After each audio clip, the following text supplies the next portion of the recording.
जहां एक तरफ हमारे पड़ोसी देश पाकिस्तान, श्रीलंका की जीडीपी दिन बाय दिन गिरती जा रही है, वहीं भारत एक फौलाद की तरह अपनी मुसीबतों का सामना करके आगे बढ़ रहा है। देश की आन बान शान मेक इन इंडिया अब जुड़ चुके हैं दुनिया की सबसे बड़ी टेक्नोलॉजी कंपनी एप्पल। पहली बार इंडिया में एप्पल ने अपने स्टोर खोले हैं, लेकिन हम में से हर किसी के पास बहुत सारे सवाल हैं। जैसे कि जब दुनिया के हर छोटे बड़े देश में एप्पल अपने स्टोर खोल चुका था, तो इंडिया में इतनी देरी क्यों?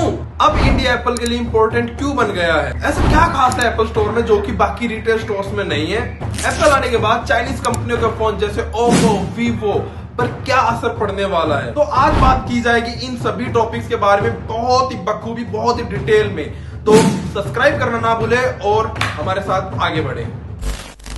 एप्पल एक एस्पिरेशनल कंपनी है जो सेल करती है ड्रीम्स, जो सेल करती है एक्सपीरियंस, जिसके साथ आप भी जुड़कर अपनी पर्सनैलिटी के साथ चार चांद लगा सकते हैं। हाल ही में एप्पल के इंडिया में 2 फ्लैगशिप रिटेल आउटलेट खुल चुके हैं, एक बीकेसी मुंबई में, दूसरा साकेत दिल्ली में। बीकेसी मुंबई को जो प्रॉपर्टी है उसको ऑन करता है मुकेश अंबानी।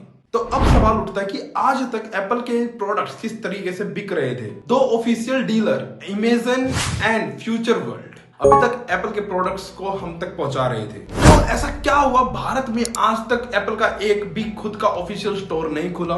तो एकदम शुरू से शुरू करते हैं। पहले सिंगल ब्रांड रिटेल ऑल दो पूरी तरह से भारत सरकार ने अलाउ किया था, लेकिन उसके कुछ रिस्ट्रिक्शंस के कारण एप्पल अपना फुल फ्लैगशिप आउटलेट खुद आकर नहीं खोल पा रहा था।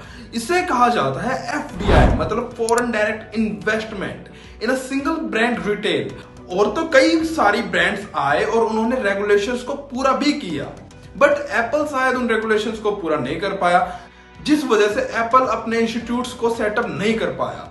लेकिन अब कुछ हद तक रिस्ट्रिक्शंस हट गए हैं, अब जाकर एप्पल सारे रूल रेगुलेशंस पूरे कर पा रहा है।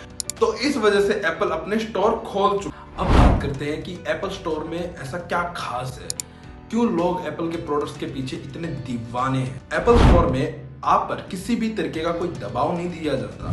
आप यहाँ आए हैं तो प्रोडक्ट खरीदना जरूरी है, ऐसा नहीं है। यहाँ पर सिर्फ फोकस किया जाता था एक्सपीरियंस पर। जैसे आप किसी हिल स्टेशन या माल रोड पर जाते हैं तो आप वहाँ घूमते हैं, नई नई चीजों को एक्सप्लोर करते हैं, एक्सपीरियंस करते हैं उन चीजों का, और अपने पर्सनल टाइम को स्पेंड करते हैं, उस जगह का मजा लेते हैं, लुत्फ उठाते हैं। वैसे ही एप्पल स्टोर में आपके ऊपर किसी भी तरीके का कोई रोक टोक नहीं होता। यहाँ आप जितना चाहे मर्जी टाइम स्पेंड कर सकते हैं। आपको कोई भी सवाल है एप्पल प्रोडक्ट्स या सर्विस के रिगार्डिंग, एप्पल जीनियस से पूछ सकते हैं। आप उनसे सीख सकते हैं कि यहाँ किसी भी प्रोडक्ट को, आईफोन या मैक या फिर कोई भी डिवाइस को कैसे यूज किया जाए। यहाँ चीजें बेची नहीं जाती, एक्सपीरियंस की जाती हैं। हर स्टोर पर बहुत सारे एप्पल जीनियस होते हैं जो कस्टमर को हैंड होल्ड सपोर्ट और टेक्निकल एडवाइस भी करते हैं। एक और एस्पेक्ट है जो एप्पल स्टोर को डिफरेंट बनाता है। आप देखेंगे तो कहीं भी आपको कोई बिलिंग काउंटर नहीं मिलेगा, लेकिन आपको अगर कोई प्रोडक्ट पसंद आ जाता है तो एप्पल जीनियस खुद चलकर आएगा और आपके लिए बिलिंग करेगा वहां पर। अब बात करते हैं कि इंडिया एप्पल के लिए इंपॉर्टेंट मार्केट क्यों है। 2 मेजर पॉइंट है, पहला मार्केट साइज और दूसरा difficult manufacturing in China. 40 crore का देश है, मजाक थोड़ी है। तो जितनी ज्यादा जनसंख्या उतना ज्यादा market. After COVID Washington DC और Beijing not in a good relation, जिस वजह से वॉशिंगटन डीसी अपनी मैन्युफैक्चरिंग यूनिट्स को और यूएस की भी मैन्युफैक्चरिंग यूनिट्स को चाइना से शिफ्ट करना चाहते हैं एशियन रीजन में, क्योंकि यहाँ पे लेबर और मैन्युफैक्चरिंग सस्ती है। लेकिन सवाल वही का वही कि आखिर जाए तो जाएगा। जब तक उनको चाइना के बराबर इकोसिस्टम नहीं मिलेगा वो शिफ्ट नहीं हो पाएंगे। ये बिल्कुल सेंस रखता है, इसमें कोई गलत नहीं। और इंडिया वो इकोसिस्टम देना चाहता है मेक इन इंडिया के तहत। और यही 2 रीजन है जिस वजह से लोग भारत की तरफ आकर्षित हो रहे हैं। भारत 140 करोड़ का देश है और यहाँ पे 60 करोड़ लोग फोन यूज करते हैं, स्मार्टफोन्स यूज करते हैं। यह संख्या बढ़ती जा रही है, जिस वजह से फोनों की बिक्री बढ़ेगी, फोन्स का यूज बढ़ेगा, नेटवर्क डेटा बढ़ेगा, सिम्स बढ़ेगी, ऐप बढ़ेगी, फोन कवर और भी बहुत कुछ जो टेलीकॉम से जुड़ा है। तो इस वजह से आने वाले टाइम में इंडिया में टेलीकॉम कंपनीज की बहुत ज्यादा ग्रोथ होने वाली, बहुत ज्यादा। अब नजर डालते हैं आंकड़ों पर।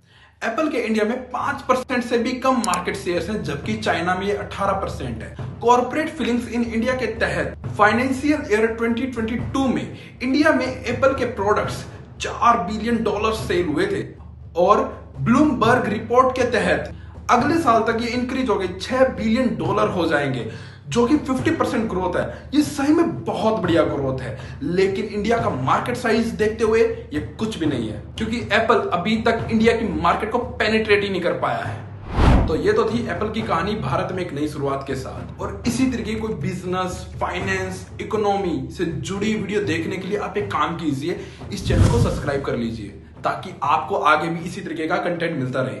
धन्यवाद।